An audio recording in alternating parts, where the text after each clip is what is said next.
आपने देखा होगा कि अगर एक दिन के लिए बैंक बंद हो जाए तो कितना हाहाकार मच जाता है, लेकिन क्या हो अगर 2 दिन के लिए सारे के सारे कर्मचारी हड़ताल पर चले जाएं। जी हां, रोहतक में हरियाणा ग्रामीण बैंक के अधिकारियों व कर्मचारियों की 2 दिवसीय हड़ताल आज से शुरू हो रही है। हड़ताल के दौरान 2 दिन तक बैंक पूरी तरह बंद रहेंगे।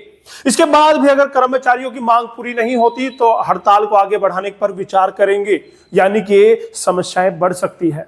हरियाणा ग्रामीण बैंक ऑफिसर एसोसिएशन का प्रधान अजय सरोहा ने बताया है कि कर्मचारियों के साथ दुर्व्यवहार किया जा रहा, टैक्स प्रीप्यूजिड कर्मचारियों के ऊपर बोझ के रूप में काम कर रहा है। इस टैक्स से बैंक को वहन ही करना चाहिए। पूरे 100% टैक्स बैंक को अपने पॉकेट से भरना चाहिए ताकि कर्मचारियों को जेब से ना देना पड़े। और पीएनबी के बराबर वो पेट्रोल अलाउंस मांग रहे हैं। आपको बता दें कि हरियाणा ग्रामीण बैंक के 3600 कर्मचारी इस वक्त इन लाभों से वंचित है, जिसके लिए ये हड़ताल की गई है।